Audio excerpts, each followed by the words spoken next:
Mary Mac Bakehouse is at the Shenango Community Farmers Market every Tuesday from 4 p.m. to 7 p.m. at Shenango Commons Plaza, formerly known as Lawrence Village Plaza. For more information, check us out on Facebook or Instagram at Mary Mac Bakehouse. We'll put all of the updates there.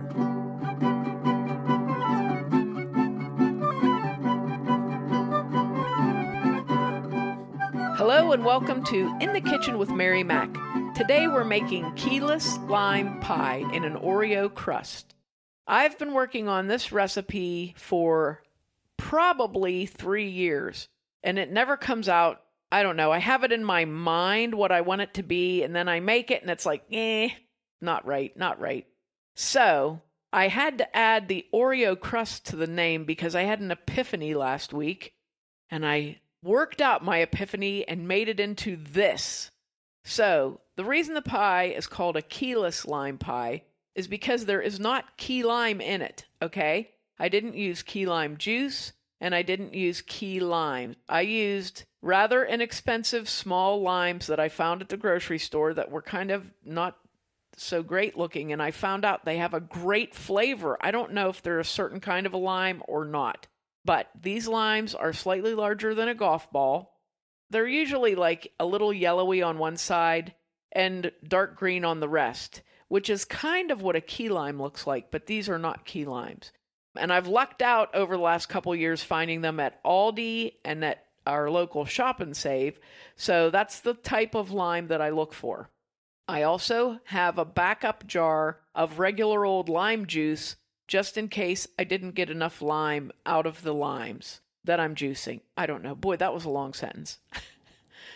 And I've tried the crust. I think the whole thing here is I've had key lime that had a chocolate shell inside of the crust. And I always thought, man, that is really good. I like it because the crust doesn't get soggy and you get this wonderful chocolatey flavor.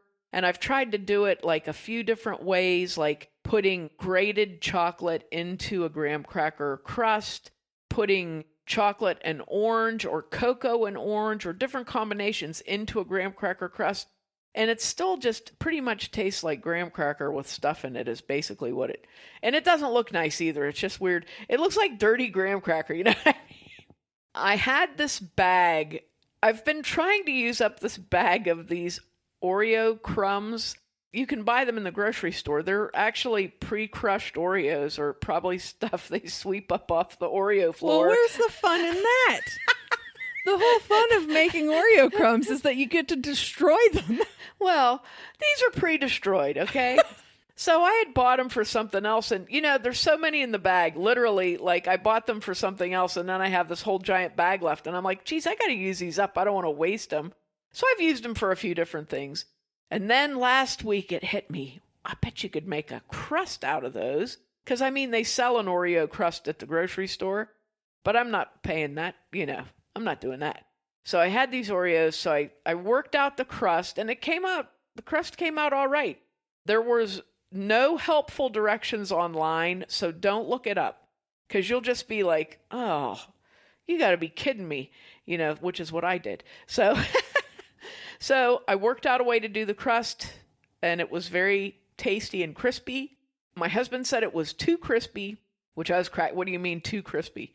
The Oreos are too crispy. Can you leave them out of the package in the humidity to soften them up? So anyway, it made a nice crispy crust. The combination of the lime pie filling and the Oreo crust is phenomenal. That is all I can tell you. I think if you make this and take it somewhere, people will be so impressed. It'll be unbelievable. I really do. Because it was that good. So I have to make it and take it somewhere at some point. But anyway, you're the first ones hearing it here. Other than myself and my husband ate the entire pie. So it was really good. Little whipped cream on there. Delicious. So this is a pretty easy one to make, but it's kind of involved with steps and stuff, but still pretty easy. And it tastes really good when you're done. So if it doesn't come out as perfect as your imagination thinks it should, don't worry about it because it's still going to be delicious. So here's the first step, and that is making the Oreo crust. So you're going to need a 9-inch pie plate. You don't want one that's super deep, like a lot of the Pyrex style 9-inch pie plates that have like a scalloped edge, they're a little deep for something like this because then it makes the pie look very small. But I had a regular glass pie dish that has the flat rim around it, and it's probably only about an inch and a half deep. I would say it's like a normal 9-inch pie plate. That was a very good size. I used it and it worked really good. If you only have like a larger pie plate, you can double the filling recipe for this. If it's a deeper pie, you can certainly double it so that your pie doesn't look really shallow and thin. But the filling amount is just right for this pie. You get just enough filling, just enough crust. It's a perfect amount. So if you can do the 9-inch pie plate that is not deep, that'll be perfect for you. Okay, so here is the Oreo cookie crumb crust. As I said, you can buy these prepackaged Oreo. They're called, this is what it's called, small cookie pieces. Okay? And I'm calling them Oreo what crumbs. What is this, Spirit Halloween? Yeah. Spirit Halloween baking department. So they're called small cookie pieces. And I'm like, that's dumb because they're crumbs. But technically, they're probably not crumbs, you know. Technically, they are small pieces of cookie. Yeah, you don't want to get sued over your Oreo pieces. So you can get this bag. It says small cookie pieces on it. Or you can do it yourself. You can get regular Oreos, not double stuff. If you buy a pack of Oreos, that gives you a few to eat, you know. And I think it takes like 2 dozen Oreo cookies to make 2 cups of Oreo crumbs, because that's what you need. 2 cups of Oreo crumbs. So either grind up some cookies in your food processor until you get them into crumbs and leave the white icing in the middle of them. You know, you got to have that in there too, or they don't taste the same. Unless you have little children around who will eat the white filling out and then you got all these wasted cookies. That's a perfect scenario there. Hey, kids, eat up all that white stuff out of there, and then I'm going to make some crumbs. So, you know, that'd be great, but you can't always count on that. They fill up fast, you know, and can't do 24 cookies. So it's like when you're making crafts and you're like, here, eat 25 popsicles so I can have the sticks, you know. Don't chew on the sticks. Okay, so now you got 2 cups of Oreo crumbs. All right. You also need 1 tablespoon of white sugar and 3 tablespoons of melted butter. So you have your Oreo crumbs in a bowl. You sprinkle them with white sugar and kind of toss that around in there, and then add your 3 tablespoons of melted butter and stir that to really coat everything. And you'll see it, like it makes everything shiny. So stir them around until everything's nice and shiny. And then dump that into your pie dish and very carefully press it into the bottom and up the sides, which takes forever because when you're pressing it, you know, it falls down, it sticks to your hands. So I used the back of a spoon and I used one hand in the back of the spoon and I went around and, you know, worked the pie dish and got it all to stick on there. It was the perfect amount of butter because it didn't make the cookies soggy or the crust greasy, and the perfect amount of sugar because it just gave it a little something, you know, that helped it out a little bit there. Once you get that pressed in as good as you can, I'll have pictures on my Facebook page of this and on Instagram so you can see it. Put it in the oven very carefully and bake it at 350 for 10 minutes because that will help it all cement together. But the way I did this, because of the amount of butter and sugar that I used, it doesn't make the cookie like a solid crust. It's very easy to cut. A lot of times I think you run into a problem when you're doing a cookie crust or a graham cracker crust where the crust becomes so solid that you can't cut through it. It actually like breaks where you don't necessarily want it to break. This was a good amount. It cut well, it stayed together well, and it didn't get that brutally hard cookie crust thing going on, you know. So take that, set it aside on your cooling rack.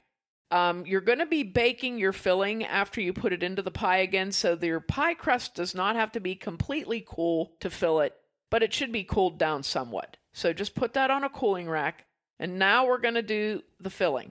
So you're going to need 1 tablespoon of fresh grated lime peel. Try to get the greenest parts of your lime for this, or 2 teaspoons of dried lime peel. Now, if you run into a great sale on limes, or they have them like in the seconds bin or something like that where you can get a good deal on them, you can actually grate your limes and put all of that lime peel onto a glass or china plate, let that dry, and store it in a jar in a cool place, and you'll have dried lime peel until you're done with it. And it's nice to use in a lot of things. So that's what I'll usually do. If I find a good deal on limes or something, I'll just make my own lime peel and put it into a canning jar and throw a lid on it. Once it's dry, let it dry on the plate. And you can also, while you're grating it, you get a lot of zest and juice from the skin flying off. So I try to grate it over the other lime peel so you can take advantage of that juice from the skin there, squirting off and getting all over it. Makes everything super limey. When you use this in your pie, you'll want to cut it up into smaller segments, because sometimes when you grate a lime, you'll get a piece that's like 2 inches long, and when it reconstitutes or when you put it in the pie, it's just a lot of lime. So cut it up into little smaller pieces and either use it fresh or dry. Okay? That was a lot on lime. Also, once you have taken the peel off to use as your grated lime peel, then juice your limes. If you don't have a good juicer, you can just squeeze them by hand through a little strainer, save your juice. Or if you have a really good juicer, they have these juicers that have like a pointy thing that goes behind the fruit and then a little strainer on the front, and you squeeze it with all your might and squeeze that juice out. So juice your limes, and you can keep that in the refrigerator for about a week, or you can freeze it in the amount that you need. And that's a great thing to do too, because then you're all set, So that's what I did. I did my lime peel and dried it. And then I juiced my limes and I saved them in a container for making this pie. Now, you got your grated lime peel there. You need 4 egg yolks from large-sized eggs. Save the whites for another use. You need 1 14-ounce can of sweetened condensed milk. And you need a half a cup of fresh lime juice. Or you can use bottled lime juice. You can also use key lime juice if you have it. But if you don't, because it's expensive and hard to get, just use regular lime juice. You won't notice a difference, believe me. If you're some kind of a key lime pie aficionado, you may notice a slight difference, but it's not that big of a difference, because that sweetened condensed milk is very sweet. So it kind of takes that up. So there's your filling. What you want to do for your filling is, in a medium-sized bowl, put your egg yolks in there, and using a wire whisk them up until they look nice and yellow. Probably takes about a minute. Then add your lime zest and beat that in. And then you want to beat that for about 2 minutes until those yolks start to get nice and light colored and a little bit of volume to them. And your lime zest is really well distributed all through your egg yolks. Then add your sweetened condensed milk and mix well. Once you have that mixed in, add the lime juice and again mix well. Carefully pour that into your warm Oreo crust and then use a rubber scraper and get all of that good filling out of there. Make sure it's reasonably level in your crust.